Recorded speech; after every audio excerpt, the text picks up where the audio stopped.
What's up, everyone, and welcome back to the Replayer Podcast, a weekly video game podcast where we talk about what went down on Retro Replay this week, as well as get to meet and get to know some of the replayers themselves. I'm your host, Dan Morris, and with me is my lovely co-host, Pagan. Hi. Hi. Joining us this week, returning to the podcast, are Jen, aka Ruby BX Yang, and Yossi. Hi. Hey. Yes, hello, folks. How are we? Hey, guys. Hi. In between Christmas and New Year's. Oh, boy. Yeah, Oh, it's yeah. so nice to see your faces. It's just really nice to actually see that you're human. It's nice. Yeah, they're cool. You are a person. What Thank else you. would I Talk about that now. do? I think Yeah, Pagan was basically. secretly afraid that you were in disembodied, like, AI intelligence. Pretty much. I mean, I'm afraid of everything. Okay. We officially have sight gags now on the podcast because we do video recording.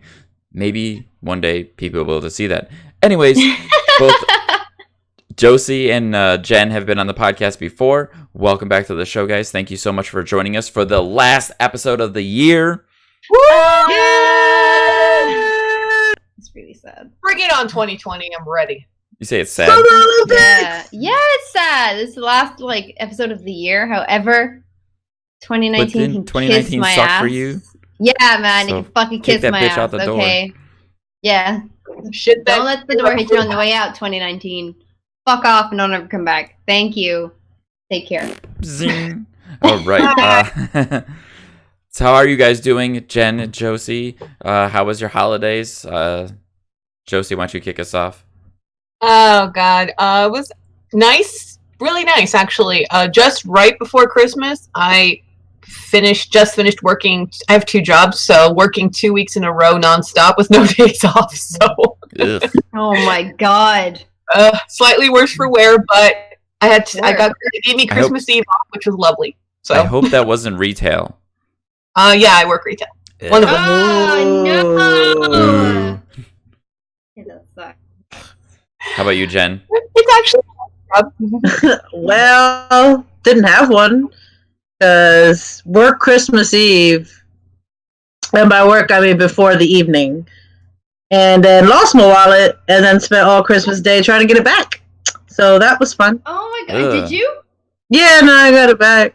Just took the good. whole day. But I'm like, whatever. Hey man. So I'm at like, least you got okay, it back. New Year's, just peaceful. Don't want to Bring on nothing. 2020. Yeah. Yeah, that's it. Like, is it just me or did 2019 absolutely suck for everybody else? Yeah. It's been a shit year to end the decade. Like, it's been a shit year. And I feel like there's a lot of people on Twitter that echo my sentiments. Like, it can bite me. Yeah. Mine started a little rough, but it's gotten a heck of a lot better. Mine was a little rough too, but honestly, this was the best year I've had in a long time. 2018 was pretty bad, so coming off that to this was great. So Oh, I see. ending Yeah, on a good. 2018 wasn't great for me. 2019 started kind of terrible, but it's only gone up from there. Mm-hmm.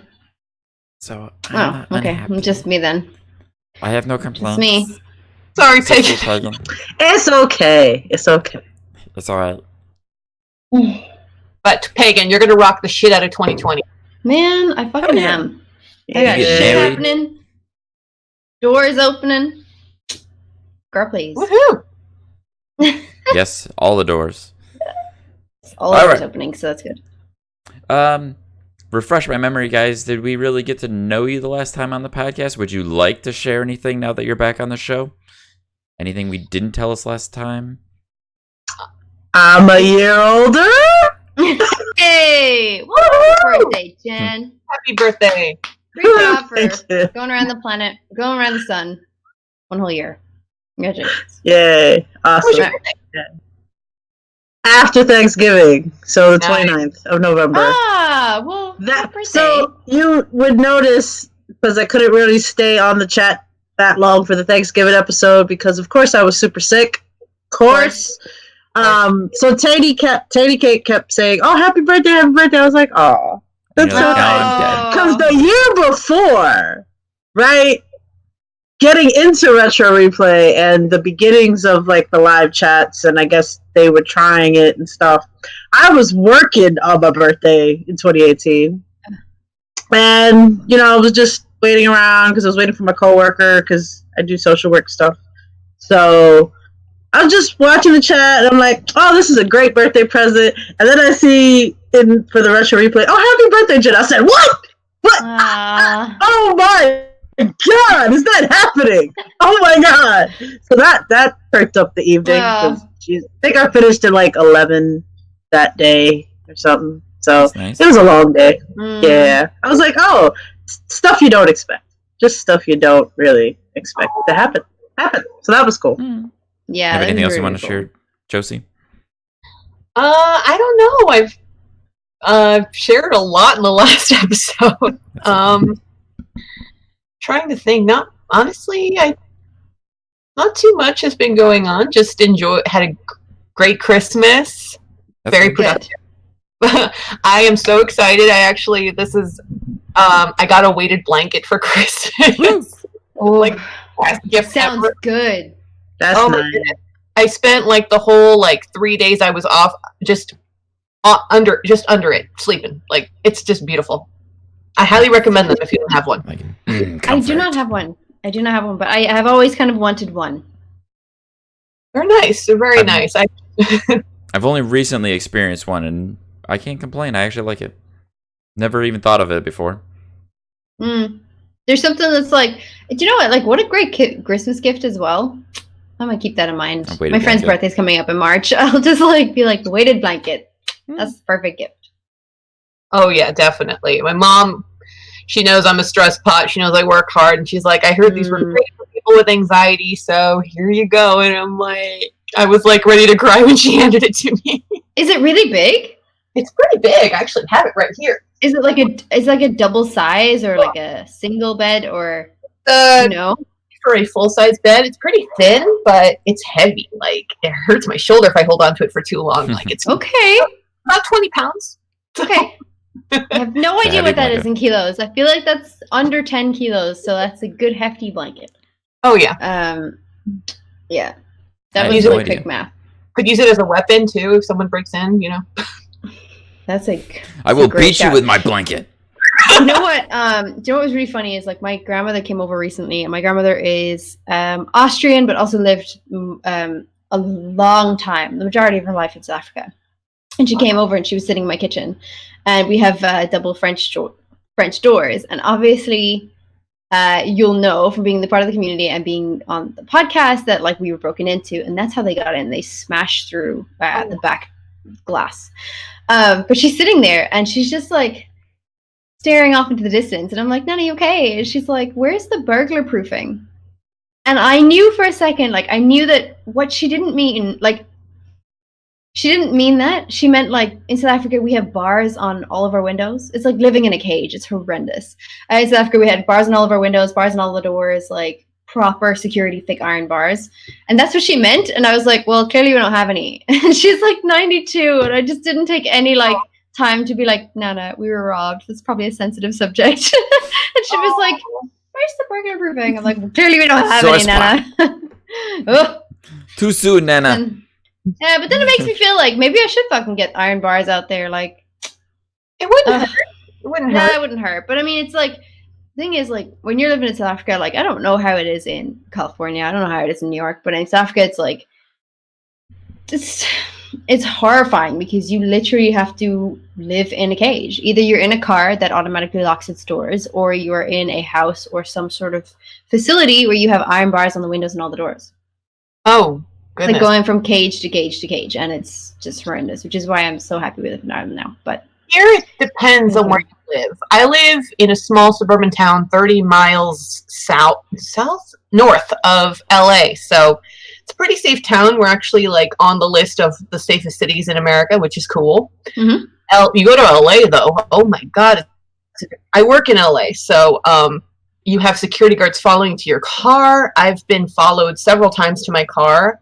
I have friends who've been robbed at gunpoint. LA is crazy. Yeah. LA's I just assume LA is Grand Theft Auto 5. Like you're just maniacs running Basically. around with machine Well, guns. New York That is was not true life. Liberty City, all right? New York is not Liberty City. That's not how that works.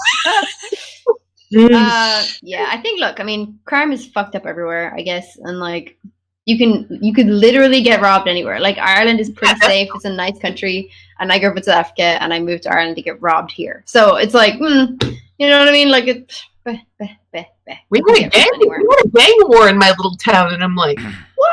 There's a gang war? really? Crazy. Guys. All right, Debbie Who are in Downers. these I think it's gangs? time that Debbie we Downers. roll on to the What? Retro Replay is a YouTube channel hosted by the incredibly talented Nolan North and Troy Baker and produced by Red Bear Films. The guys sit down with some retro and not so retro games of yesteryear, and our podcast is dedicated to their recent uploads, events, and many, many tangents. This week, we got part 10 of Uncharted 2, the definitive playthrough, which featured Graham McTavish, and The Last of Us Part 6. There was no episode of Retro Replay this week since the guys are taking a break for the holiday.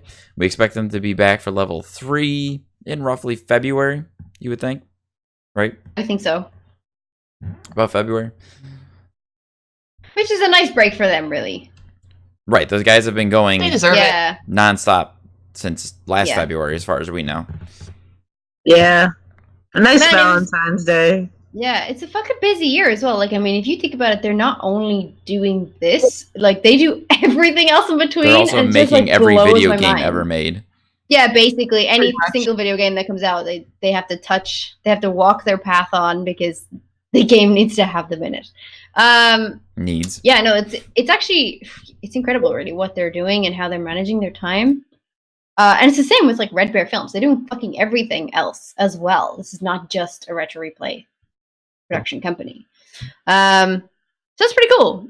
They do excellent time management and they deserve time off. And like super appreciate Drew still like grinding it in, tuning into the live chats. Oh yeah. Absolutely. And we want the guys to get some rest. They've been working hard. And at least we have Uncharted 2 and we've got The Last of Us. Those episodes are pre-recorded. They'll last us up a couple of weeks. And then the guys will come back strong. And I'm sure they're going to start picking up working on the next thing. Whatever that's going to be. Uncharted 3. Whatever other games they decide they might want to play. Yeah.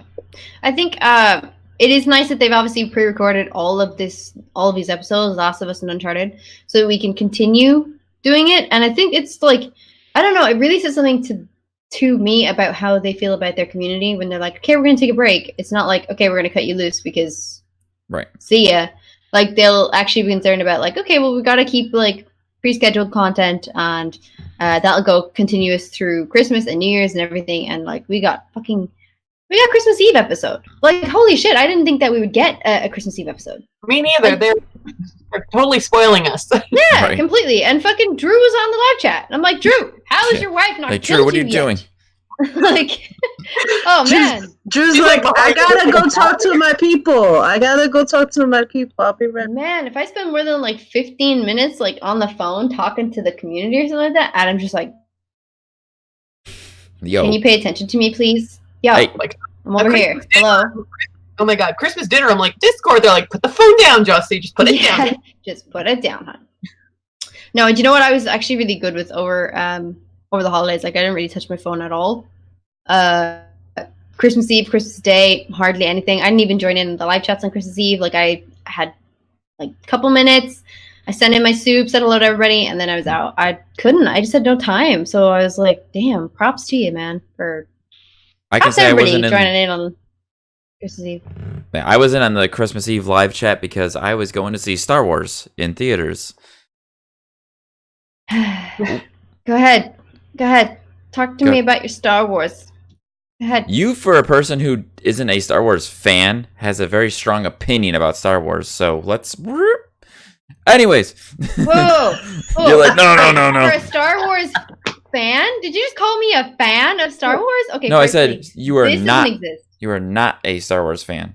You are a Yeah, well, there you go. self-proclaimed Look, Josie's, not Star Wars fan. yeah, yes, we see R2. I'm not a Star Wars fan. But you have a R2. strong opinion about Star Wars. I do. I hate those films. I you don't don't. like Star Wars. Yeah, I really do. The 1, 2, and 3 are just awful to watch. The original trilogy were okay, and the new ones are just like, well, look, I went to see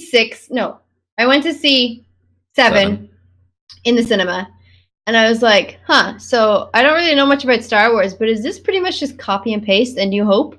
And then like went through the whole film, and I was like, yep, copy and paste A New Hope. Fucking Death Star, Rebel Alliance, like, what the fuck is this? And I was like, I since that movie, I was like, nah, I'm out. Somebody made me go see Rogue One, and I was like, why? Why would you do that? I have no interest in seeing that, so That was good. since then I just cut it off. That's so I just- good. Now I will It tell is you, the as a same fucking thing. so as a good. Star Wars fan, I saw those. I saw those notes and I saw those similarities, and I thought, what better way to get Star Wars fans behind a new Star Wars movie than to copy kind of the same flow and feel of the movie? But it was still new elements, new characters, new story, but it's still within one saga.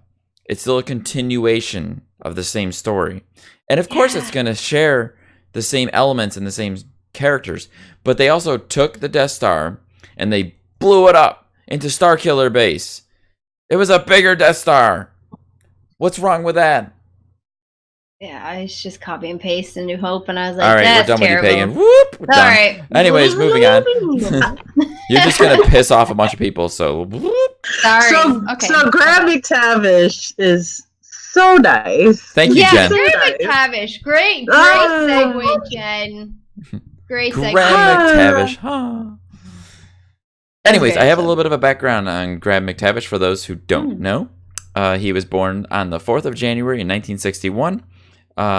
He's in Scottish film, television, voice actor. He's also known for his roles as Dwalin in the Hobbit film trilogy, which I didn't realize that was him.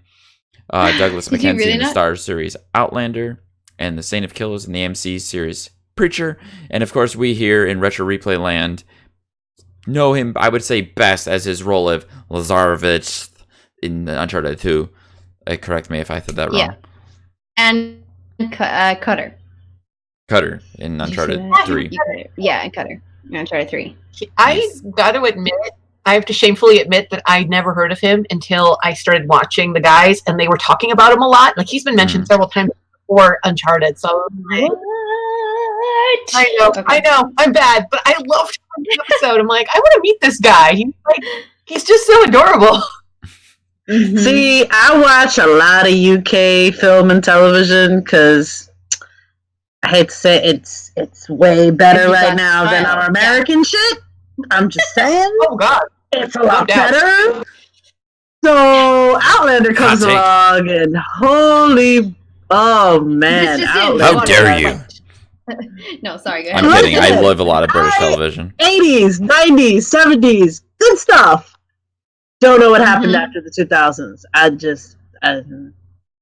It's just rehash, remake, reboot, this, that, maybe some new stuff, maybe it was good.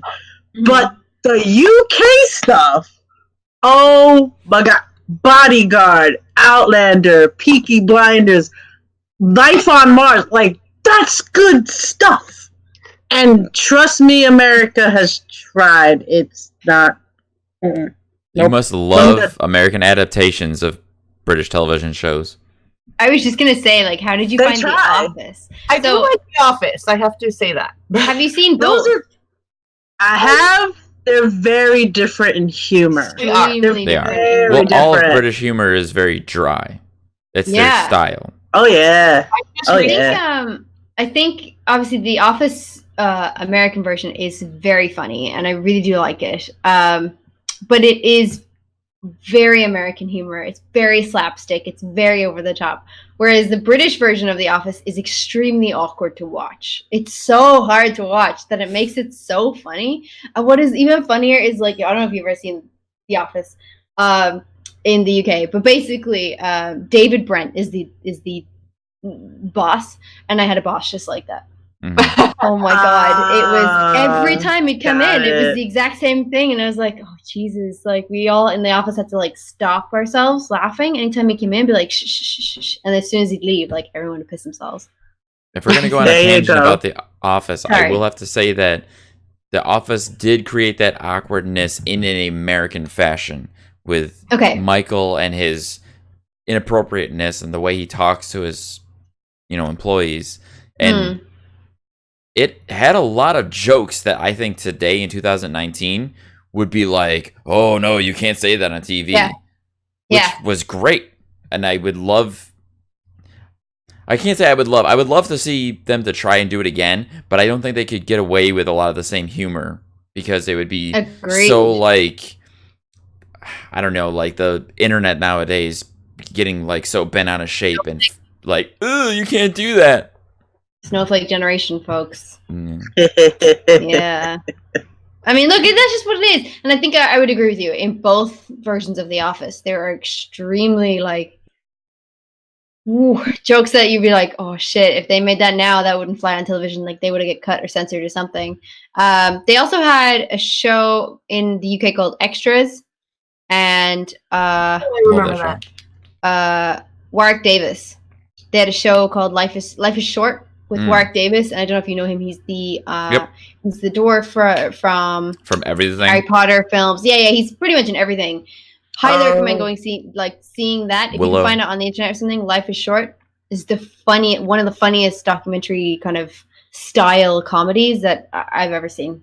I'll check it out. Brilliant work by Steve Merchant and Ricky Gervais. I recently just started watching the IT Crowd after a friend recommended that to me. She's really big on like British television, and oh my god, hilarious! Yeah, I've only 2 episodes so far, but I'm loving it. Yeah, I haven't seen much of the IT Crowd, but I do know it. Go ahead. I was gonna say, British tangents aside, how did you guys feel about this week's episode with Graham McTavish? Loved it. Yeah, loved it. So nice. It was really interesting to hear all of those stories because a lot of it was acting centered. Do you know what I mean? Like, so there was all about auditions or parts or roles, and that was actually one of my favorite parts of the episode with him. Yeah, it was just super. The fact that they talked a lot about acting and Graham's roles and his life as an actor. Yeah, and how had he done games before? Had he done motion capture before?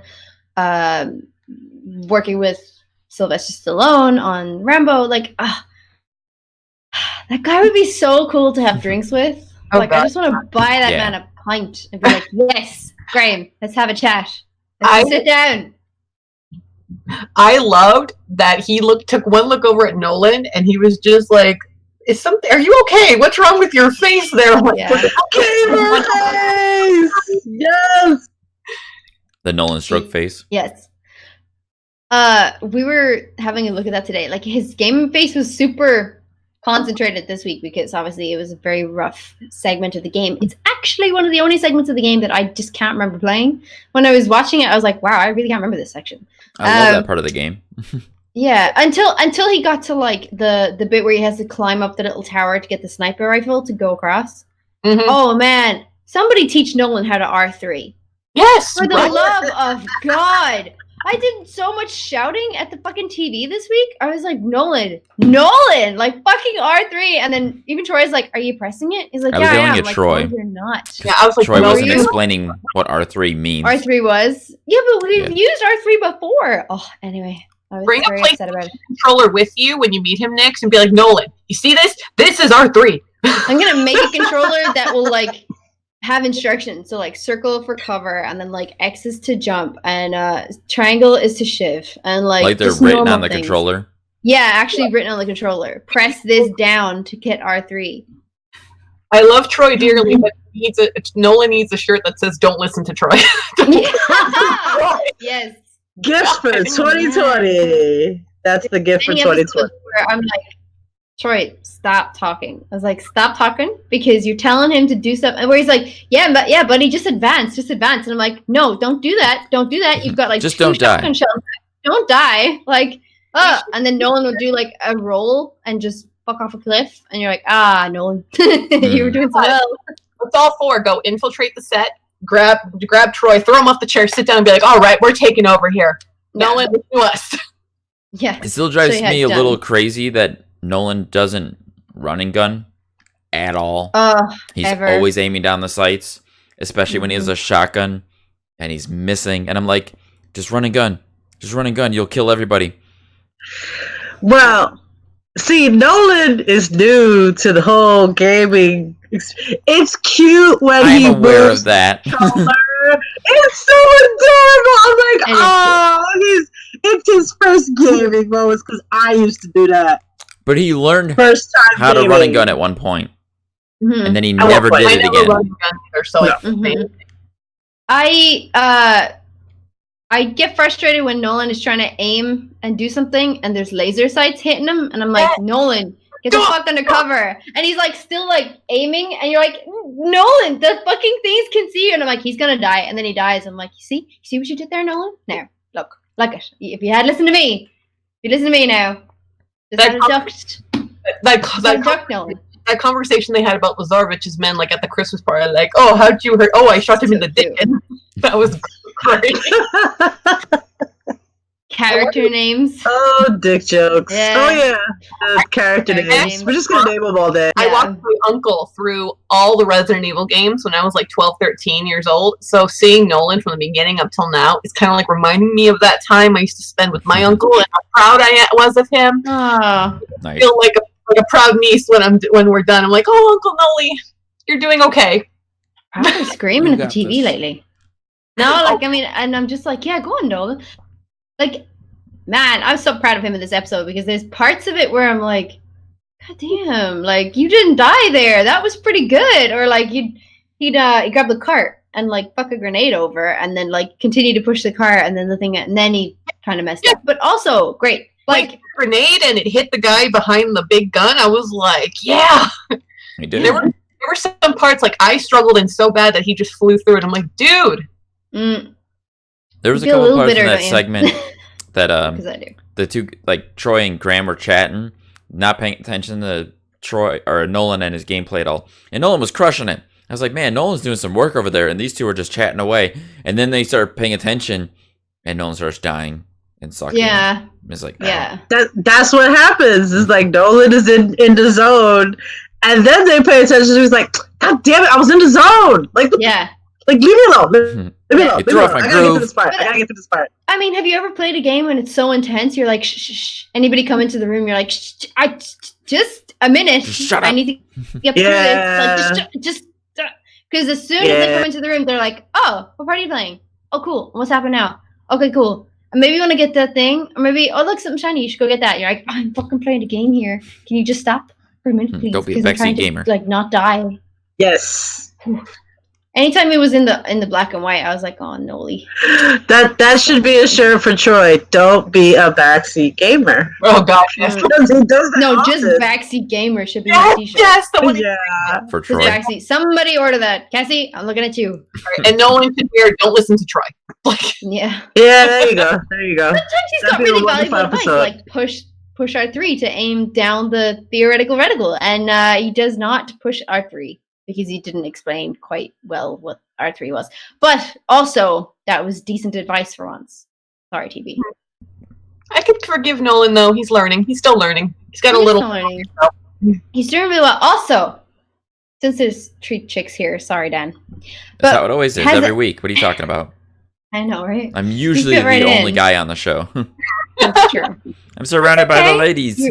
You're representing. Just has anybody noticed? Somebody needs to make a comment on this because nobody has. And like, Nolan is looking damn fine. Like, Nolan is looking damn fine. Hell yeah. You working out, honey? I was surprised that when Graham was on, no one mentioned about the comment they made before about like, oh, I would like to be him because he works out. And they look at each other like, yeah, y'all don't work out, but all right. Yeah. But now they got that comedian who works out, so now they want to work out. Like I saw. Shit. I like the gym. When? Okay, I see. I love it. Jen's calling out Troy Baker for not going to the gym often enough. Like, Troy, if you didn't take a selfie, did it really happen? Like, I don't. Dude, he probably didn't even work out. He just went to the gym, sat down, took the picture, and left. I'm like, there we go. See, this is what happens. It's like, just be you, honey. Just be you. You're good. You don't have to. You don't have to get the muscle. I feel like, look, maybe that was just me. Maybe it was just good lighting this week. Who knows? But I feel like Nolan really looked damn good this week. And I was like, okay, I see you, Nolan, working out and stuff. Honey. Damn. No, but really, I think that's really cool. And I could think if somebody really commits to it, because I think in a previous episode somewhere ages ago, he said, what were your goals for next year or something like that? Probably last week or the week before. And Nolan was like, I would like to be in better shape than I was at 40 when he turns 50. And I was like, oh, okay, he must be working out. But like, I feel like most recently, like in the last 2 episodes, you can really kind of see that in his face. I don't know. Maybe it's just me. I just think like you can really see it in his face, and I'm super proud. No, he's looking good. Yeah. Is Lady Talk over that yet? in there. I'm sorry, Dan. Yes, I'm sorry. Graham McTavish is pretty great too, and also very inspiring and a wonderful person. Can I buy him a pint? Oh God, he's so funny. Like, I would buy that man a pint too.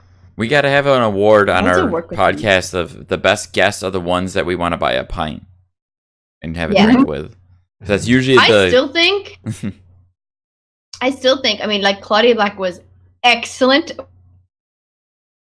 Top guest, but she's still up there. She's still way up there because she actually knew what was happening in the game. And I feel like if she was in these bits, like she would definitely be able to be like, okay, Nolan, what you want to do is you want to go behind this thing and you want to grab that sniping rifle and you want to go this way and that way and that way.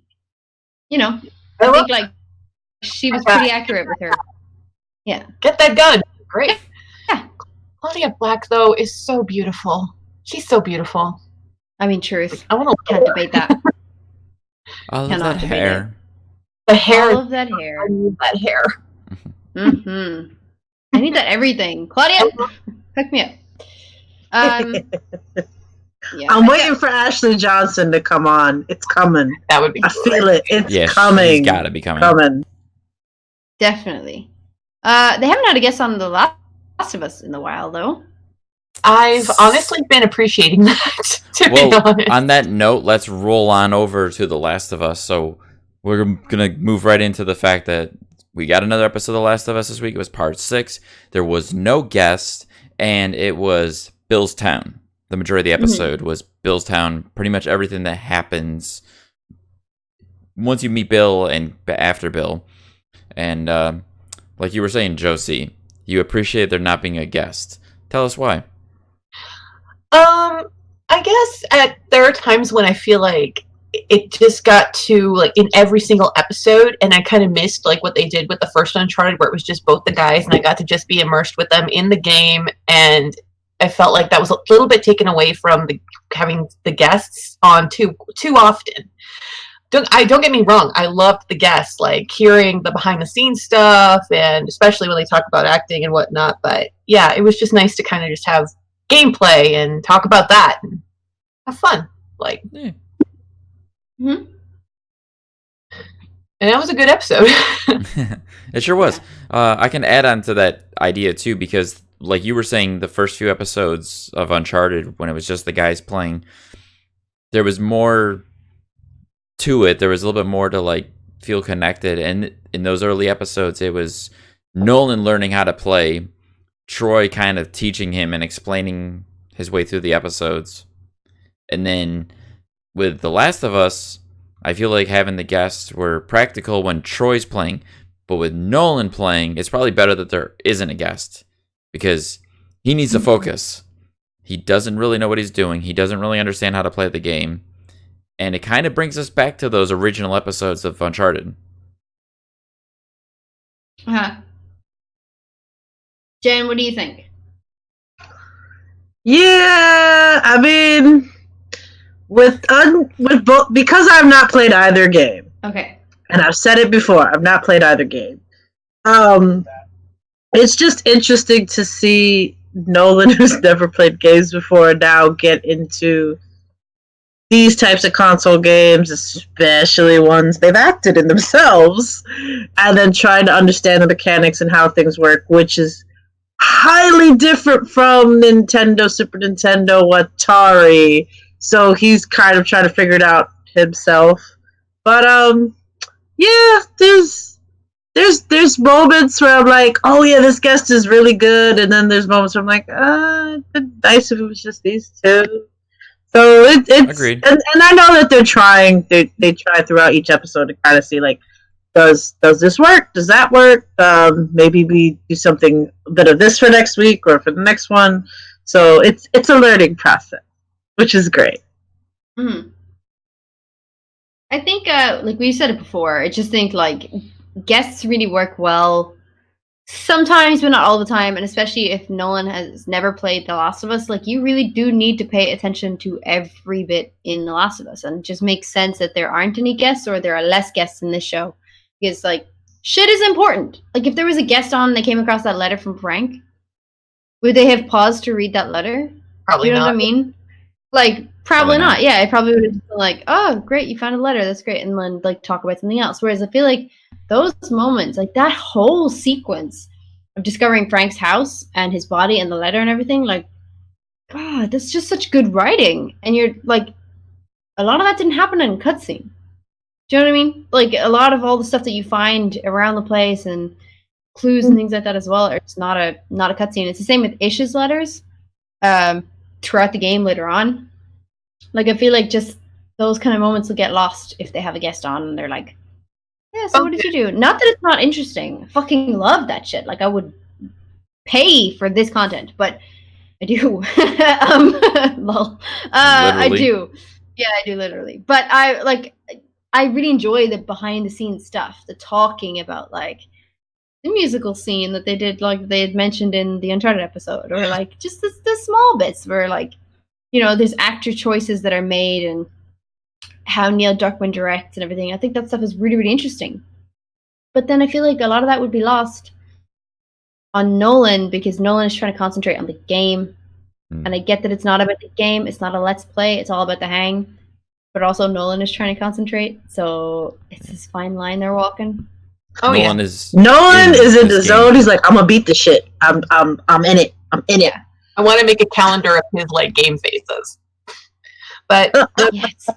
add on to what you just said, Pagan, like where like Troy talks a lot about the lines that are just said when they're like ADRing the parts of the gameplay, and like it's just fantastic. Like the one line, I think it would have been overlooked if there was a guest, to be honest. But when I remember Troy saying it was his favorite line when Joel said, when she's like, "How'd you know there was an ambush?" Yeah. And he goes, "I've been on both sides." I'm like, that's an incredible fucking line. One of my favorite lines in the show, honestly, in the game, because if you really stopped and thought about that for a good while, like that fucks with you, man. Like you're like, oh my god, I really like this character Joel, but he's like such an anti-hero. Like he's not a good or bad person. He's just a survivor.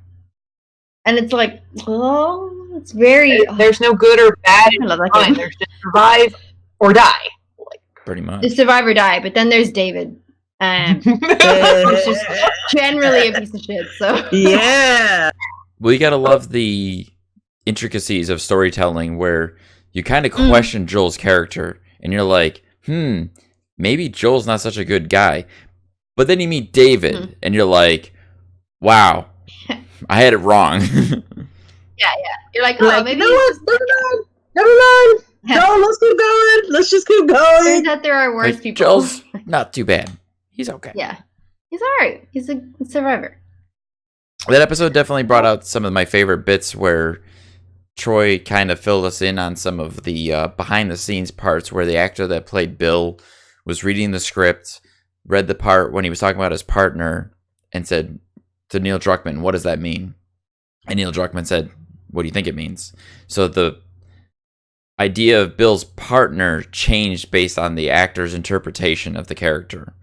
And that changed an entire segment of the game, including that cutscene after the fact where Troy explained the Ellie looking through the nudie magazine, which was a girl magazine, but then got turned into a guy magazine because of that decision, which I found insanely interesting.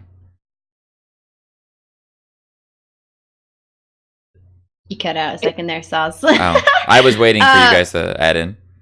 That's okay. to me, it just says a lot to what kind of director Neil is. Like, I want to work with him even more now. I love that he actually like trusts whoever he brings on to bring these characters to life. Like, he gives them permission to kind of like open up their minds and their worlds to how they want to interpret the character. And he's not just like, no, it's going to be this. He's just, not a lot of directors do that. It's so theatrical. If this is a stretch, just correct me. But is he kind of, sort of like the Scorsese of video games in a way? The way he's being described as far as directing? I mean, would you say Scorsese or Spielberg? Scorsese does it. Scorsese, only because I've heard, I've heard a lot of interviews with Martin Scorsese and how actors describe it as like, oh, it's a playground and he trusts what we do and we can just run with it and move with it. And I'm like, okay, I'm hearing the similarities with Neil Druckmann. I'm like, so is that what he's trying to do? I feel like if you're a director and you don't trust the actor that you've hired to make decisions about a character that would suit the role better than what you thought, and you're an idiot.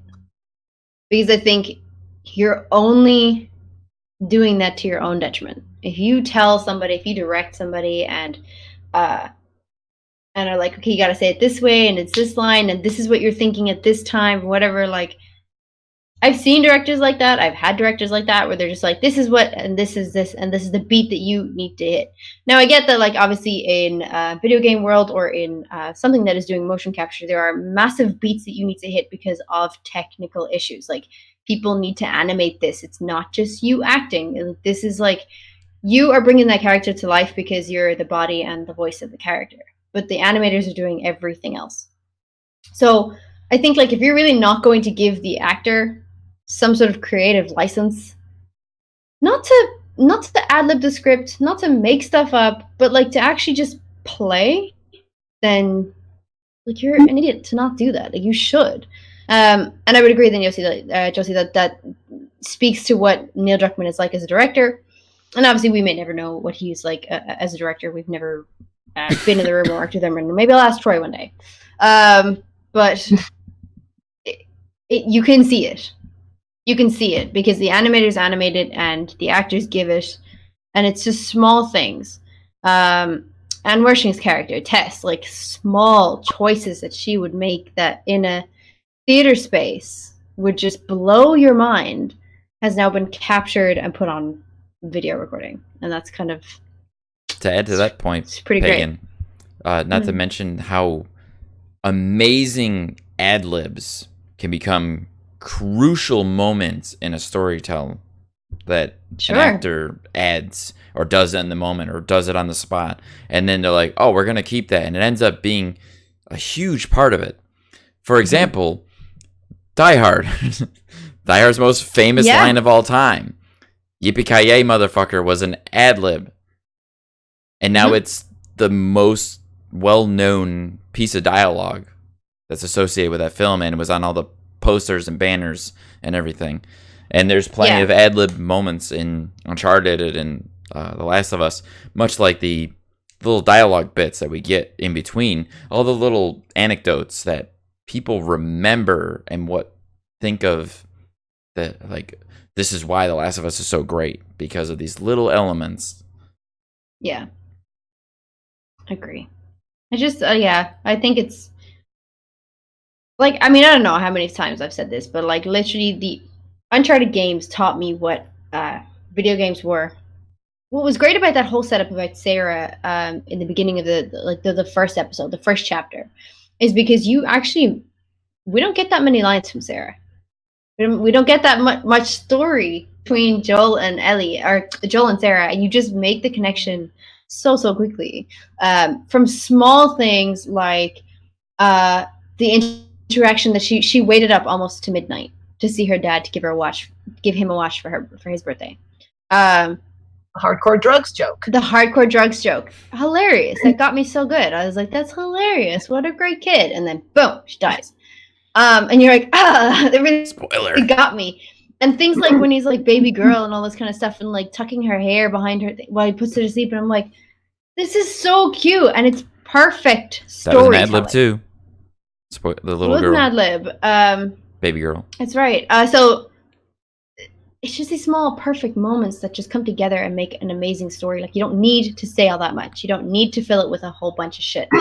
Like, just make small, touching, emotional beats. And that, honestly, And you got us crying. the hardcore drugs line is actually the line that got me, like, pulled me in, because that's how me and my dad joke. I'll be going, Yeah. I'll be like, he's like, where are you going? I'm like, I'm gonna go snort some coke and work some corners. He's like, okay, make sure you go on that corner in LA. A lot of good clients there. Yeah, I make that joke all the time. We always They get joke the best like tips that. over there. Like, we always joke like that. And I actually sat down and I'm like, Dad, you need to see this game. You just need to see this beginning. And we got to the part when Sarah was shot, and oh my god, I'm gonna cry. My dad just told me. Tears are already coming. It's like, don't talk about that part. No. My dad's not a crier. No. He's not a crier. My dad's. It's an emotional. It's very emotional. Yeah. It is, and it's an emotional episode. I remember something I wanted to put out there too. If you're done, Josie. Yep. Jen, you said you haven't played either of these games. Have you seen the game played up before now, or have you watched Let's Plays before? Uncharted, I did. After the first episode last, I'm like, what? I don't know. I want to experience this. I can't do this to myself. I need to experience the game. But as of like today, I think I was like, let me pick up episode 2 just to keep going. But I still want to, like, last episode, I'm like, okay, I have to experience that. So that being said, when they played the game the first time in the first episode, and Nolan was experiencing for the first time, was that you experiencing for the first time? That moment, yeah, because I've heard them talk about it. They did it in top 10s. Yeah, all that stuff. Oh my god. Man, that hits you, man. I'm excited for you to play the game. Honestly, my brother just picked this up, right? He'd never played The Last of Us before, and he hadn't played any of the Uncharted, so he's recently cleared on Uncharted, and then he was like, right, I'm going to start Last of Us. I was like, okay, this is pretty cool. So occasionally I would get like texts from Christian, like pivotal moments, and I won't say them obviously for Jen and for anybody else who haven't played them, but like pivotal moments, he'd be like, what? He said, what? They did Oh my what? god. This is the most like heartbreaking game. And I was like, yeah, man, welcome to my world. And I felt so jealous. I was like, I can't believe that you're experiencing this for the first time, which makes me even more excited for the next game. Yeah, so Christian just recently started playing it, playing The Last of Us, and he'll text me with like some crazy stuff that's going on during the show. Gets very excited. Gets very heartbroken. And he's like, what? This happened? Oh my god, it's so cool. But it's super interesting to talk to people who have played it for the first time only recently, because you're like, yeah, I remember that. Oh god. And then I'm like, shit, I really need to go back and play this game. But yeah, I would understand what Jem was going to say earlier about that game changing. Like, it was a game changer. It's literally the game of the decade. Totally. Like, you don't title. Yeah, you don't get that title for no fucking reason. Like, goddamn. Yeah, it's very much an experience. Well, what I was response to that was like, not since TV shows or movies that get you in 10-15 minutes in. Yeah. So, like for a game like that to do that, it's like, oh, okay, I need to experience that as a video game from start to finish. Yeah. And then I was saying, Last of Us Part 2 in 2020, so that'll be to continue the story. Speaking of something that hooks you in the first 10 to 15 minutes, this is kind of like completely out there, but another game that actually does that really well was Saints Row the Third. If you ever played seen that. it, heard it, no. All right. The intro to that game is bananas. And it's like, okay, let's do this. It's the complete opposite of The Last of Us. It's batshit crazy, goofy, hilarious. But it has you running through an airplane, blasting bad guys, then jumping out of the back of it, and skydiving to another plane while Kanye West plays, and you're just like, yeah, I'm a badass, fuck everybody. And it's the most intense intro to a game I've played in a long time. I will have to look YouTube that it up. if you I have don't know to. anything about it. I will. Okay. Not to mention Troy and Nolan are in the game. Yes. Yeah. They are. Yes. They had an Sign me argument up. about that. They had an argument about that. Oh, because I think Nolan North Pack was in his top 10, and Troy was like, "But I'm in the game too." Like, well, Saz, buddy. yeah, it's not the top 10. So yeah, it's okay. It's all right, Troy. It's okay. Oh. My I love how voiceover. there's like so many messages to Troy throughout our podcast recently. It's like, hey Troy. By the way, Jen is really sorry. Thanks. Goodbye. That's why we're here. I'm sorry, because let me tell you something about that Batman comment that he done made in that episode.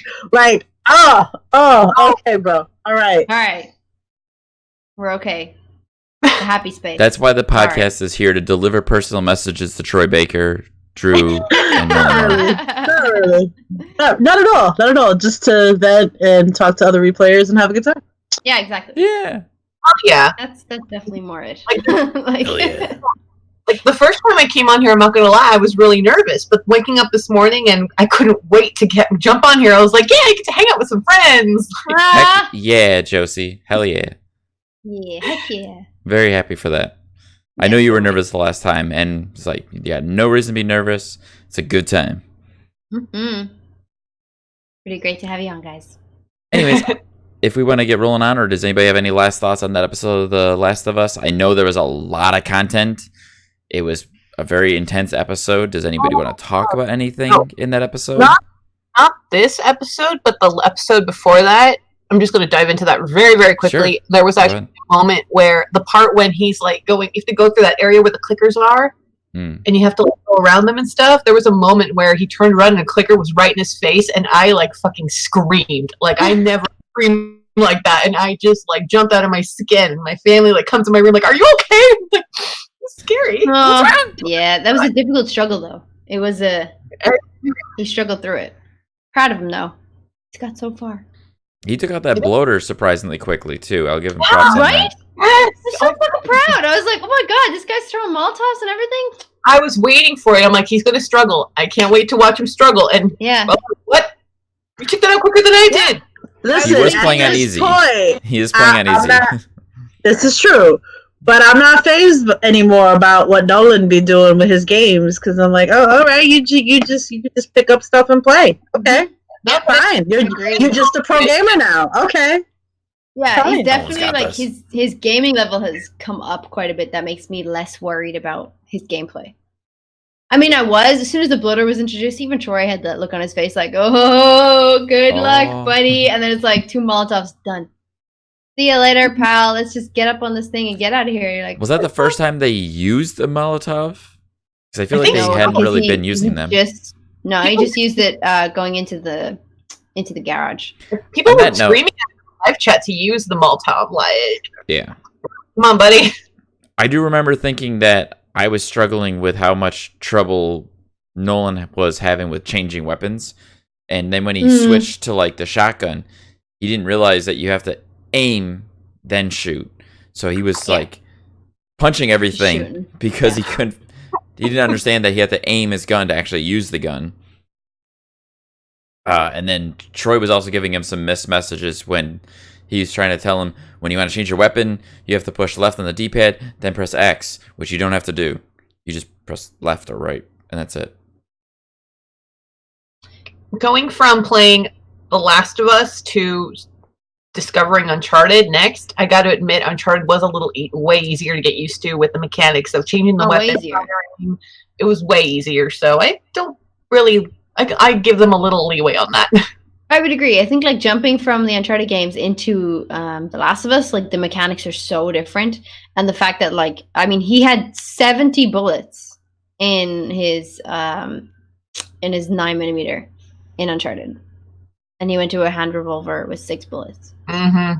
Which is, of course, if it's a intentional design structure for the game because it's a survival game. It has to have that element of survival and bullet conservation. Just like Chris Redfield from Resident Evil. Mm-hmm. Oh, I know you say Silent Hill. He said Silent Hill. And I was proper, like, I turned around to Adam and I was like, excuse me, does he mean Resident Evil? And Adam's like, no, he knows what he did. I was like, okay, thank God. Knows what he did. It's just like, Okay. you just want to raise people's blood pressure. That's all. That's okay. It's all right. You can't fool us, Troy. Totally You got random, it. but not Mhm. Pagan. Have you played the original Resident Evil games, like the PlayStation? Have I played the original Resident Evil games? Mhm. No, I hear they're a horror game, so nope. Yeah, Pagan doesn't okay. play horror games. Horror Yeah, no, from fuck the 90s compared to horror today is Yeah, Jen, it's a hard it's no. very for watered me. down. No, I'm not the remaster. The very original pixelated Resident Evil.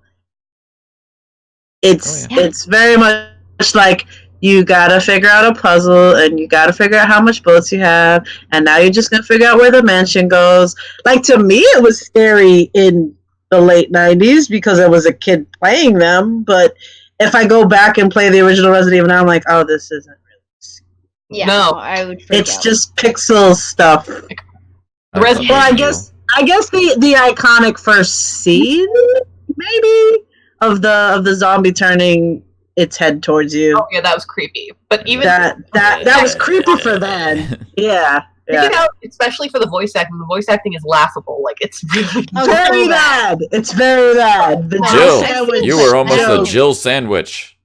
Yeah, that's Here, been thrown have a around lot. lockpick, master of lockpicking. I obviously haven't played Resident Evil to death. Huh? Clearly. No, it's a good Um, game. It's one of my favorites. You know what, actually, speaking of on topic, Neil Druckmann recently tweeted about a A mod? that's it, a mod that you could play as Ellie in Resident Evil 2 in the newest, Yeah. the newest It looked mod. awesome. Yeah, the RE yeah. the RE3 remake is coming out on my birthday month, so I'm so pumped, but I'm also terrified. The Josie. remake of RE3 out of me. Resident Because Evil 2 Nemesis wasn't remake scary before. came out on January 24th, I believe. Day after my birthday. Oh. And I was like, birthday game! Yay! Oh my god, I can't wait for I'm lucky. My Resident birthday's Evil like 2. around September, so I'm like, Okay, nothing I'm really gonna- comes out in September. It's great. And you're gonna love this. Nemesis. Stars. Ooh. I have a Mr. Yay. X in a box somewhere.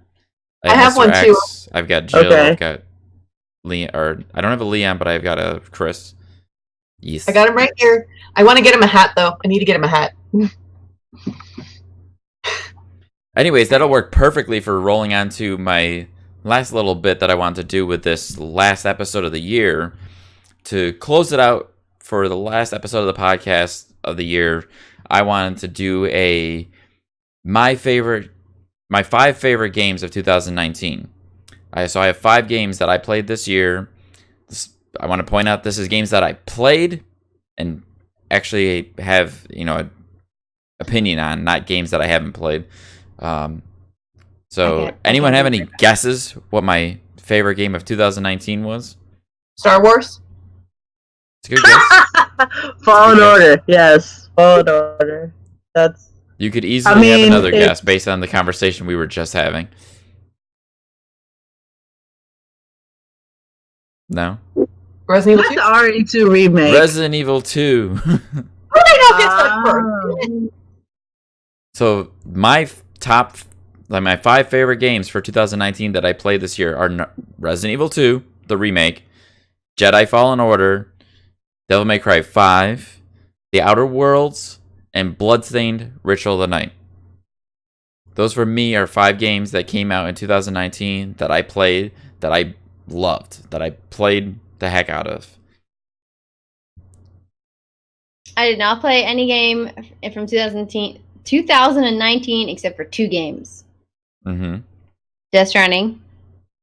An Untitled Goose Game! Oh, the good. Wow. Those are my only 2 Cool. games from 2019 that I have played. And Untitled Goose Game is so cute. I It need is to very catch cute. one of your streams, Pagan. I always see them on Twitter as soon as it's like over, and I'm like, damn it! God damn it, Josie. You call yourself my friend. No, that's fine. You can catch them up on Twitch. They are still up there for like the next 7 days, so watch. Yeah, no, I think the Untitled Goose Game was a fucking amazing indie game. Pulled the award, right, for best indie game in the Game Awards. So that was cool. Really enjoyed that. Death Stranding, I've actually only played a little bit of. I have still not gotten around to it. There's been a whole bunch of stuff in the way. But I love it. I love it so far. I'm super addicted. I can't stop. I look Except forward when to I do playing stop it and then I can't get eventually. back in. Yeah, it's pretty good. I mean, I do kinda want to play Jedi Fallen Order, but not so much because I like Star Wars, but more because I like games, but also because I don't like Star Wars. You know the way. Honestly, Yeah. I'm not a Star Wars fan. The Star Wars Not games at are all. really Sorry, go ahead, Josie. Go ahead, Joseph. Sorry. No, I was just saying, even if you're not a fan of Star Wars, the Star Wars games are really, really fun. So definitely check it out. Fallen Order is phenomenal. The only Star Wars game I've ever played that I actually really liked is Lego. Those are fun too. Those are really fun. Those are great games. Lego, the franchise Lego anyway, is just that's on the money. I think the Lego games were great up until Lord of the Rings when they started actually using audio from the movies into the games. I think they were better when the Lego games were a parody and it was more slapstick and silly. And then it became, here's the movie with Lego characters just reenacting the scenes. It was like, I want that, I dropped my lightsaber, like the goofiness that the regular ones had. Yeah, I would agree. That's what they're best for. Yeah. I have the Indiana Jones Lego game. That one's my favorite. I have that one too. Mm-hmm. I got the Batman ones. Oh, those are fun. Very those good. Are fun. Yes. So on the note of favorite games of 2019, what would be your favorite game you played this year, Pagan? Not necessarily the game that came out this year, but what was their favorite game you played? Oh. Okay, well, look, I think Layers of Fear was pretty great. Really? Yeah, I shat my pants, but I did think that was really well. Look, I just thought it was a really decent game in terms of like, oh, this is kind of like metaphoric and stuff like that. I thought that was really cool. It's a very deep game. You liked it better than Batman, the Telltale? Okay, so yes, I did. Okay. Look, I think Batman Telltale games. I would like to play the next one. I'm still intrigued. I enjoy Telltale. When they announced The Wolf Among Us coming out again, like a re-release, I was like, what? Because I never got to play that game, and I really, really wanted to, so I'm super excited for that re-release. But yes, I would say that Layers of Fear was a better game than the Telltale games. Well, the Telltale Batman game that I played. I'm talking about the game that you played specifically. Yeah, like, I mean, I did enjoy it. I can't even think of what else I've played this year. Rise of the Tomb Raider is pretty great. I haven't completed that either. Again, I was in a lot of progress for all these, and then they were stolen. But I do have that one back, so I'll be playing that. God of War, actually. You just played God of War this year? There. Yeah, pretty much. I mean, I've like, look, Death Stranding is amazing so far. But a game that I've actually completed this year is Spider-Man and God of War. So you played Spider-Man and God of War this year, but you're going to pick Layers of Fear over both of those. You know what? I'll change my answer. I will change my answer to God of War. Okay. I was going to say, because God of War and Spider-Man were like Game of the Year games. Listen, this year. I mean, come on. I did enjoy playing Layers of Fear. Okay. Because I don't play horror games. And I'm pretty proud of myself that I got through one. That's something to be proud of. Yeah, it was a pretty great game. Especially when you're constantly just pooping yourself. Basically, sitting in the pause menu, be like, nope, not gonna do it. Not gonna do it. Don't let the lady get you. Don't let the lady get you. Basically. So that was fun. And I got to play it with Panda. And I will give a quick shout out to my runners up. So basically my top are God of War, Death Stranding, Spider-Man, pretty great. Hey, baby. Kitty. The little shout out that I'm going to say is to Overcooked. If Nice. anybody's played that, It's super fun. great game. Super fun at parties. Love it, love it, love it. Overcooked is definitely up there. Cool. Let's roll it on to Jen. What would be your favorite game you played this year? Oh boy, I still don't have a console yet. I need to get it eventually. Well, whatever, it doesn't matter. I will get one. Whatever you played. I gotta say, I'm still on Warframe. I really enjoy it. They have come out with a crap ton of content. During the Video Game Awards, they released Railjack, which is kind of like your space piratey thing in a way, but you get your own ship that you get to customize in space. So that's still a top one for me. It's a free to play looter shooter. Do you play on PC? Yes. Cool. I did have it on PS4 for a minute, but I've been like getting through it on PC and a lot of the stuff you do get to test out the first bits of it on PC, Right. and then that goes to console. Mhm. So that's also pretty cool. And again, it's free.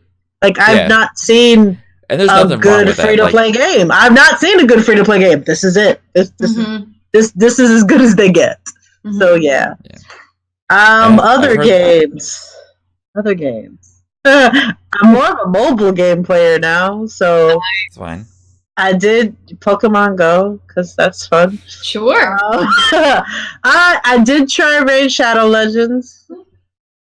That hits a paywall at some point, but yeah, that's a thing. That was one Black- that the guys promoted before, right? Yes. I gave it a go, and yes, you do hit a paywall. So there's that. It's okay.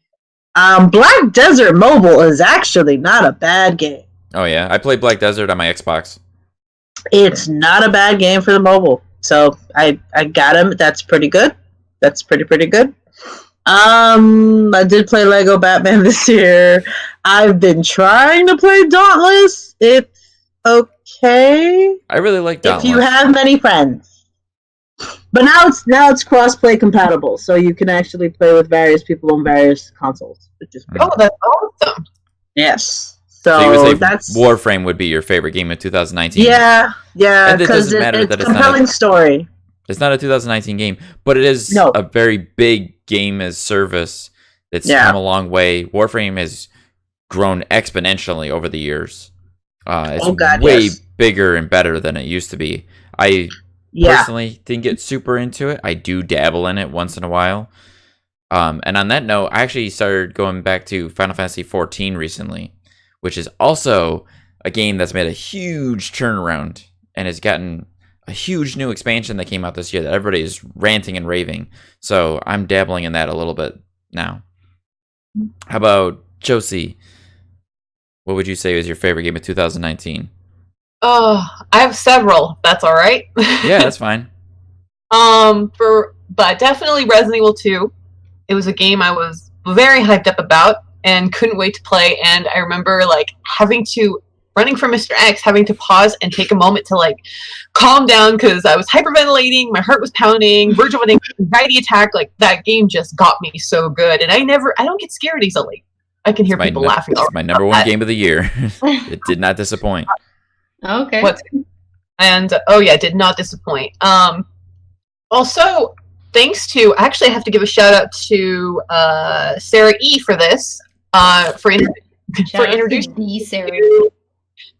me to Red Dead Redemption. I never would have picked it up if I saw a lot of you guys talking about the online world and playing together. I'm like, I need to get on this bandwagon. I want to see what this is about, and now it's become one of my favorite games. It's the second one? Yes. 2. I got it, and I just started playing on. I just got PlayStation Plus, which I never used before, so it got me to start gaming online with other friends, and also The Walking Dead.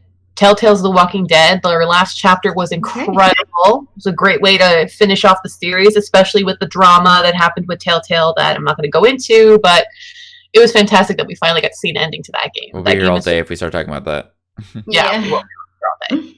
And I have to shout out Troy and Nolan on this one, and Retro Replay. Thank you guys for introducing me to Uncharted. I never would have picked it up if I did not discover Retro Replay and see the playthrough and whatnot. My brother just happened to have a copy, played it, loved it. Can't wait to start 4. Oh, that's cool. But out of all those games, my title of Game of the Year in my mind has to go to Resident Evil 2. That was just a phenomenal experience. I was really bummed that Resident Evil 2 didn't get anything at the Game Awards. I was like, oh, they were robbed. Resident Evil 2 has been done dirty. I was like, what the heck is Disco Elysium? What is that game? Why is this winning? I don't understand. New PC RPG, which I've heard really good things about. I was a little confused that Sekiro got Game of the Year. It's a great game. Yeah. I played it. It's fun. But I don't know how it got Game of the Year. Anyways, who got paid off? I was expecting Death Stranding. Them get rich? I was really expecting Death Stranding to get Game of the Year because I thought Jeff Keighley was kind of in Hideo Kojima's pocket a little bit. I think I think you're right. I think there's a lot of people that had that feeling, and actually a lot of these notes are actually touched on in Alana Pierce's new podcast, Play, Watch, Listen. But I think you're right. I thought that Death Stranding would win it. I haven't played Sekiro, but it did look like a good game.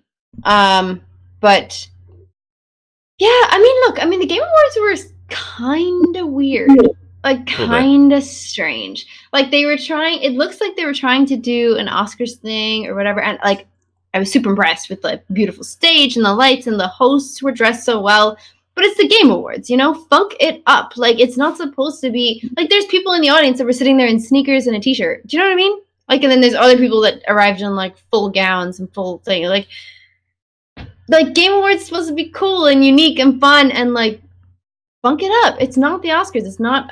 It's not the Golden Globes. Like, they already exist. Those game shows or those award shows, they already exist. Like, this should be something super unique. So when I was watching it, I was a bit like, oh, I was kind of expecting more. Listen, I really love the sneak peeks and I really love the previews and the premieres, and I was like, heck yeah. Like, the fucking Hellblade trailer scared the shit out of me, which made me extremely intrigued, but also, nope, big fat nope. It looks like a somewhat horror. Not a horror game. It's not a horror game. Yeah, it's not horror. Someone else told me this, and I was like, I don't know. The trailer was horrific. But that trailer freaked me out. I don't like.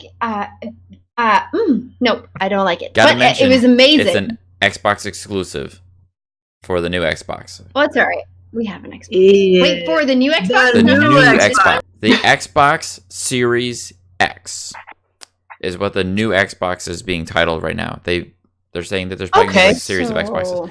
Hellblade, as it was shown at the Game Awards, was the first live trailer of a new Xbox Series X game. It's being developed exclusively for that system. Well, that sucks. And it looked now I can't play it. Freaking amazing. And I'm a huge, you didn't like any of those? Fan of Hellblade. Yeah, look, I haven't played it. Adam does have it, and he was like, "Man, you should play it. It's a really good game." So I definitely will. But that trailer was amazing, and I do like that side of the Game Awards. I like the premieres. I like the stuff, and I think I'll touch on what Austin Wintory said in the podcast earlier that I was listening to. Just in terms of like, it's just a global exposure. It's just a stage where you give games that you probably wouldn't have picked up global exposure. Same as the Oscars, same as the Golden Globes. Mm-hmm. Gotta admit, he's totally fucking right. I wouldn't have heard of Disco Elysium before. I wouldn't have heard of Greece. You hadn't heard of Greece? No, I actually didn't hear of Greece. And it's like, you know what? I should really look into these games. They look pretty great. So that's pretty cool. So that's kind of my take on the Game Awards. I wasn't so bothered by like who won and who wasn't. What was the Fast and Furious thing? That was pretty terrible. I have no clue what you guys are talking about. And like Vin Diesel was like, I found my people, and I was like, did you? Are you Vin in the Diesel's right place? Been making video games for a long time, actually. Really? Yeah, and I mean, he's a D&D-er. Like he started acting because of D&D. Mm-hmm. Well, So there's I a kind of Chronicles of Riddick game that came out on the original Xbox that was developed by Starbreeze Studios and published by Pagan Studios, which is Vin Diesel's studio. He has his own studio. That's also the company that's making retract my really statement. bad-looking Fast and the Furious game. But he does have his own studio that's been around for a long time. That's pretty cool, though. Like, I just felt like the whole thing was awkward. It didn't match. It didn't mold very well. I like that there is a Game Awards. I just feel like they're still it's still figuring it relatively out. new. They're still figuring it out. Yeah, it's still figuring it out. Yeah. Yeah. They gotta find a jam. I was very happy to see the Xbox announcement and the reveal of the new Xbox. It's like, yes, finally get to see it. So we didn't see that because it was obviously live streamed and it's American time, so it was crazy hours for us. So we tried to avoid social media at all times, and I did, and I managed to not get anything spoiled on me. I think Sekiro, Game of the Year, kind of did get spoiled, but nothing else did. So when I saw like the games and everything, I was like, oh, this is a fun little montage, and then they did like almost a crystal looking box as they were moving out of it, as if they were all coming from the one crystal looking box, and then it changed into the Xbox Series X. And I was like, what? So cool. What a great announcement. And Adam's like, yeah, I saw Twitter earlier and it ruined it. And I was like, oh, I'm so sorry for you. This was awesome for me. I watched the live stream of that announcement and I was losing my mind. And then when it followed it up with the Hellblade trailer right after that, I was like, yes. I don't know if I said it on the podcast, but I've actually spoken to when Microsoft acquired Ninja Theory. I said my first gut instinct would be if they're going to have Ninja Theory, they should make Hellblade. They should make Hellblade a Xbox exclusive series and make it like a God of War for Xbox. And that's exactly what they're doing, and I'm very happy for that. Yeah. Nice. Called it. Well done. Yes. Well done. And I will throw out, I have one honorable mention too for the game that I played this year, but I haven't played a lot of it, so I didn't include it in my whole list, would be Astral Chain, which is a Switch exclusive from Platinum Games. I've heard this game mentioned an awful lot, but I've never played it. Do you have a Switch? We do have a Switch. You should check it out.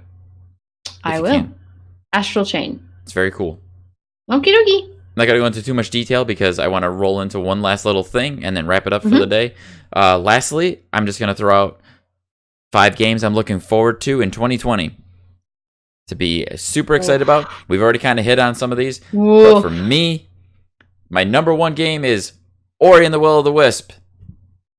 Have you ever heard of that game? That's a cute game. What? It's adorable. No. Ori please and check the Will the of the Wisp. trailer.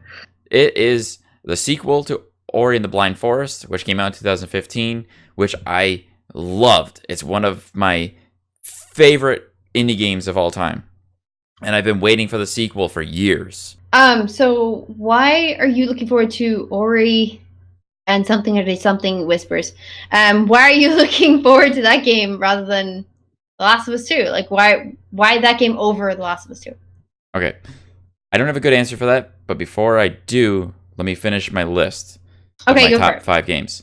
Okay. Ori, Resident Evil 3, Cyberpunk 2077, The Last of Us 2, and Ghost of Tsushima. Okay. That's a good list. Are they in order of your preference? Yes, and chronologically. That's the order they come out as well. Right, okay, fair enough.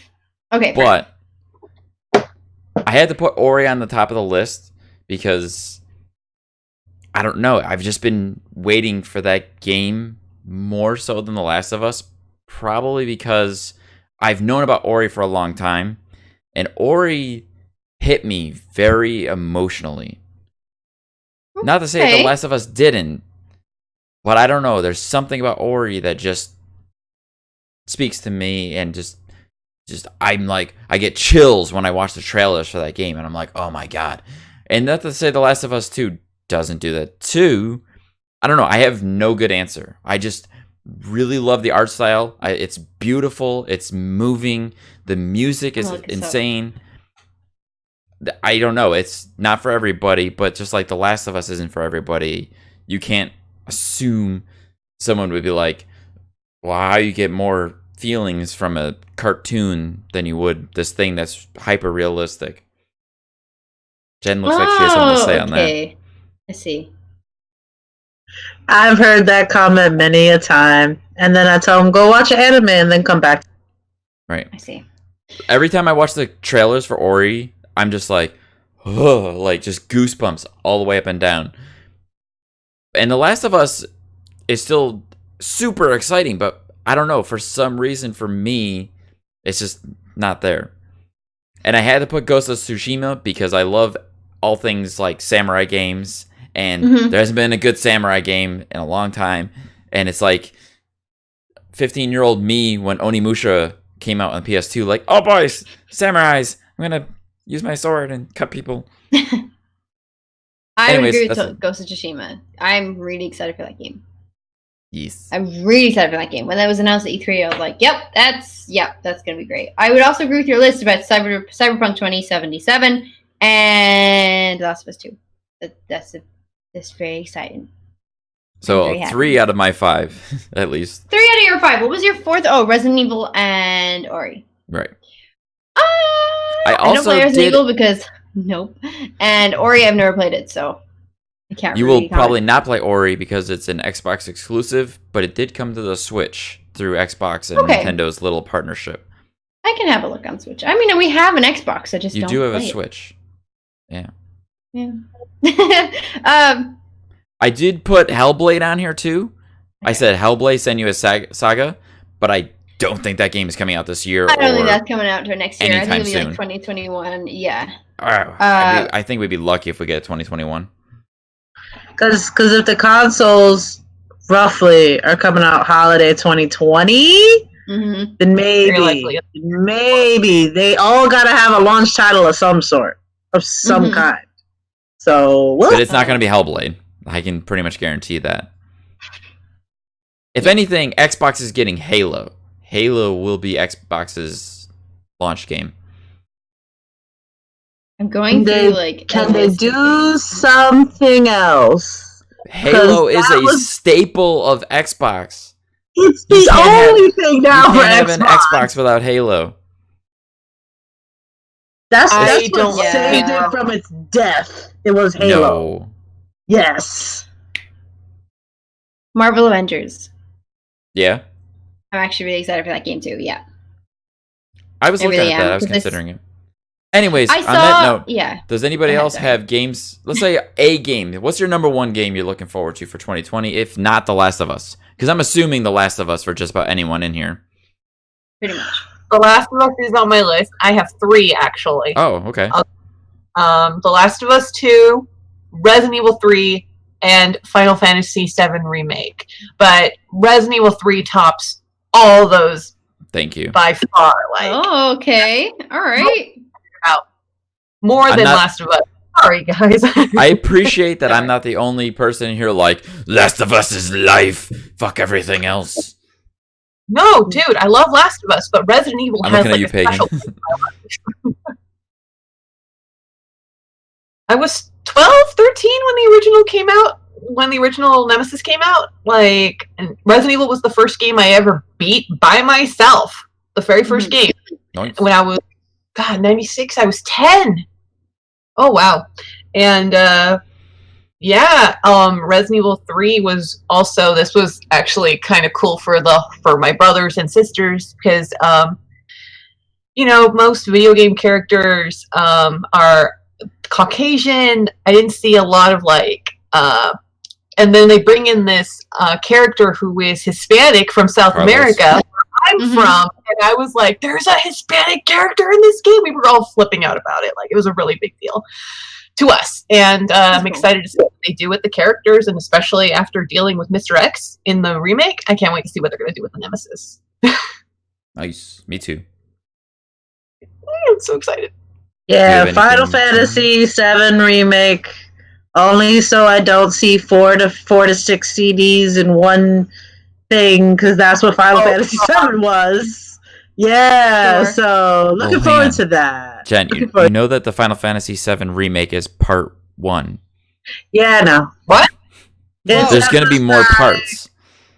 Yeah, but it's still nice to see it getting a remaster after so many people were saying it needs a remaster. Like, okay. Well, now what I really want to see is Final Fantasy VI. Somebody get on that one. Maybe after 7. You tell him, Jen. You tell him. I'm just saying, because that story pretty much 6 is really good.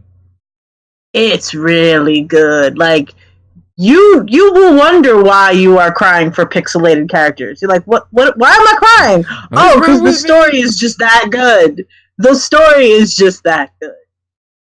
And that was one cartridge, by the way. Anyways, Pagan, do you have one? Besides one Avengers? top game? Yeah. Other than The Last of Us 2. Right. Damn. Because I assumed Last of Us 2 would be your number 1. But if you want to talk about The Last of Us 2, by all means. Last of Us 2 is my number 1, and then I'd probably say it's swiftly followed by The Ghost of Tsushima. That game looks badass. Yes, it does. And I also really love Japanese culture, and I love samurai culture and everything like that. Like, I love that shit. So I'm all about it. All about The Ghost of Tsushima.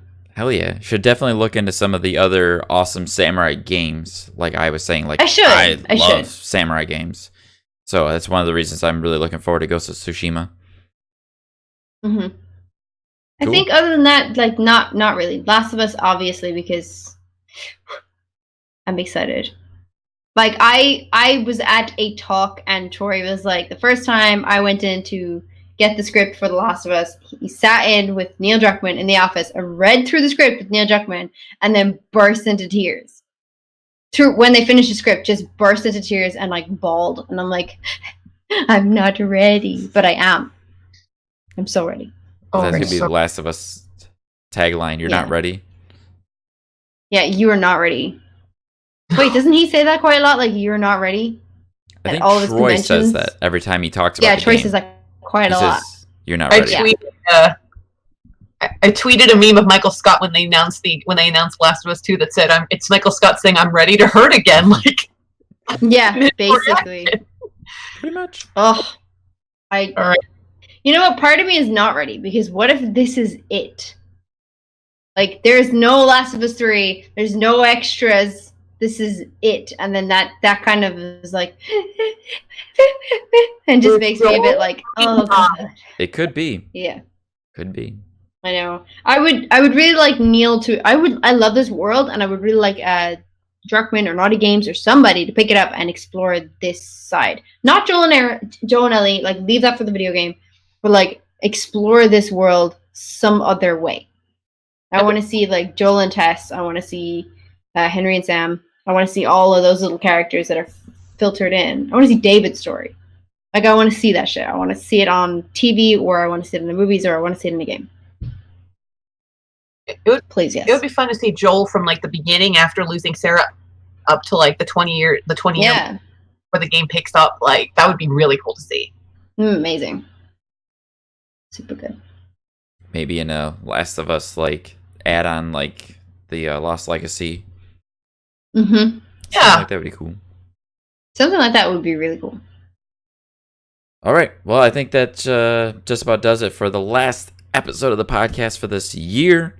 We will be coming back next year as usual. No downtime for us. We're just gonna keep on trucking. No, keep trucking. You guys are badass. Keep on keeping on. That is said a lot in Death Stranding. Get used to that. Keep on keeping on. So just get used to that, because that's going to be all over your head. Ugh. Keeping on. Yeah. Well, with that, that's what we're gonna do. Yeah. Let's give you guys a chance to shout out some socials or projects you're working on if you want to. Jen, if you can. If you have a podcast? You didn't tell me this. Oh, you didn't know Pagan? No, I didn't know this. Dang you. Okay, I gotta look at this. Late to Anime School? Late to Anime School. Let's hear the podcast one more time. Late to Anime School. It is done by myself and a couple members of the Rooster Teeth New York community, so RTNY, where we pick some animes. One person is the sensei of the week, and then other people either have seen the anime or have not seen it for the first time. My feature is Death Note right now. Oh, And that's interesting because one person has not seen it at all, and the other person has seen it. So it's interesting to have commentary on various animes and just talk about people's love of anime. Ruby is mentioned. There is a Ruby episode coming, so there is that. cool. And Josie? Not really nothing going on right now, but I will plug my socials if anyone's curious to follow me on Instagram and Twitter. Instagram, it's Gizmo, Gizmo, Girly, Gurlie 41786. Same with Twitter, except it's 4178. So, yeah, if you guys want to follow me, I'm very random, so. And you can find me, Pagan, at Pagan_plays on Instagram, Twitter, Twitch, YouTube. YouTube, there's no underscore, but pretty much everywhere else. Just type in Pagan. I'm like one of You're the 5. only Pagan, so. I'm like, yeah, I was on LinkedIn recently and I typed in like my name and I found like 6 other people with my name. Freaked out. Oh no. I was a little insulted and then I freaked out and I contacted them all, but like, we have the same name. Nobody got back to me. Surprise. You're gonna start a Pagan club? Yeah, basically. Pagan _plays, Twitch, Instagram, YouTube, Twitter. All Just of that. wherever. All of it. All that good stuff. What about you, Dan? You, of course, can find me at StarkEvilVash on just about everything except Twitter. Twitter, I am StarkEvash, which is StarkyVash.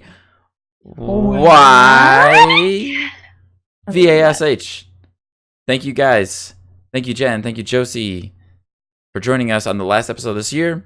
Yes, thank you guys so much for Yay! joining us. Super special to have you guys on. Thank you. And of course, Yay. thank you, Drew, Nolan, Troy, PJ, and everything that you guys do over at Retro Replay. Because without you guys, we would not be here. We would not be doing this. You can leave us a voice message, which we can play on the show, which we'd love to receive. Give us feedback, funny anecdotes, unpopular opinions. Yell at us for nonsense. Bring it. Give it to us. And also, you can check us out on your favorite podcasting service. Rate, subscribe, like, provide us feedback. You can also do that at the Replayer email, which is the thereplayerpodcast@gmail.com. And again, thank you, everybody. Good night and game over. Bye. Bye. Thanks, everybody. Bye.